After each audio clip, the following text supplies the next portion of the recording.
Assalamualaikum warahmatullahi wabarakatuh.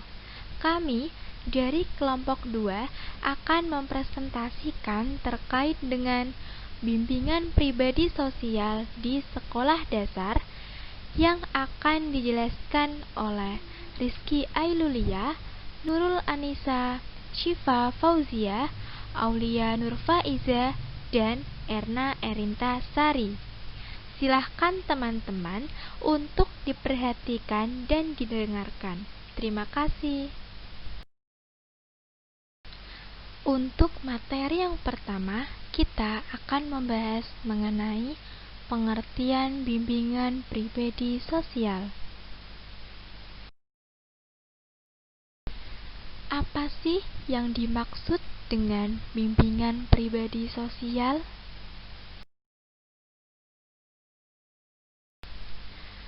Proses bantuan untuk memfasilitasi peserta didik agar memiliki kemampuan serta pemahaman karakteristik pada dirinya, supaya mereka dapat memahami permasalahan pribadi dan permasalahan dalam hubungan sosialnya. Jadi, bimbingan pribadi sosial ini dapat membantu siswa dalam memahami atau menyelesaikan permasalahan mereka, serta menjadi tumpuan untuk peserta didik agar dapat menyelesaikan permasalahan dengan baik.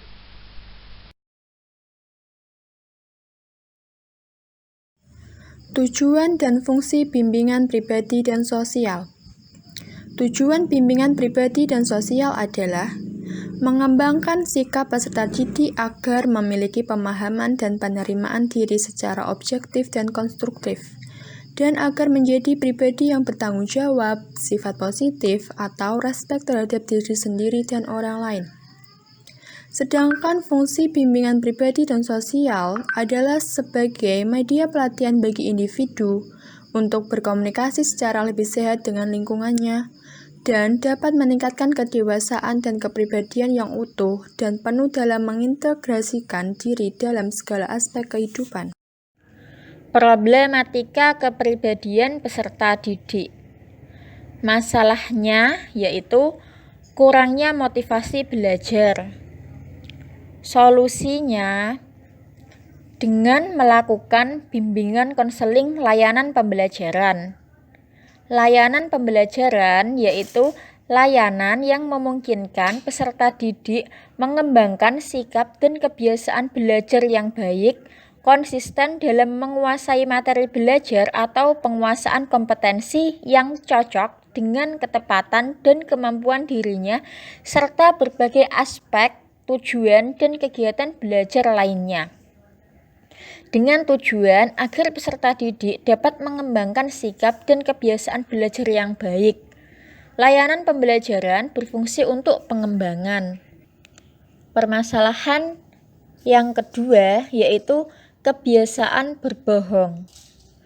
Solusinya yaitu dengan melakukan bimbingan konseling layanan perorangan, yaitu layanan yang memungkinkan peserta didik mendapatkan layanan langsung tatap muka atau secara perorangan dengan guru pembimbing untuk membahas dan mengentaskan permasalahan yang dihadapinya. Tujuan layanan konseling perorangan adalah agar peserta didik dapat mengentaskan masalah yang dihadapinya. Layanan konseling perorangan berfungsi untuk pengentasan dan advokasi. Permasalahan yang ketiga yaitu kurang menghargai diri sendiri dan orang lain.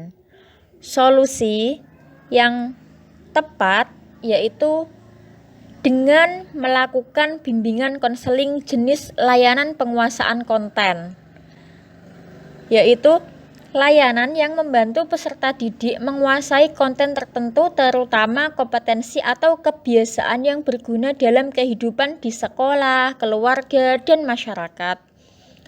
Solusinya lagi yaitu dengan melakukan layanan bimbingan kelompok. yang memungkinkan sejumlah peserta didik secara bersama-sama melakukan dinamika kelompok, memperoleh bahan, dan membahas pokok untuk menunjang pemahaman dan pengembangan kemampuan sosial, baik sebagai individu maupun sebagai pelajar di lingkungan. Serta untuk pengambilan keputusan atau tindakan tertentu melalui dinamika kelompok. Layanan bimbingan kelompok berfungsi untuk pemahaman dan pengembangan. Problematika sosial peserta didik di sekolah dasar.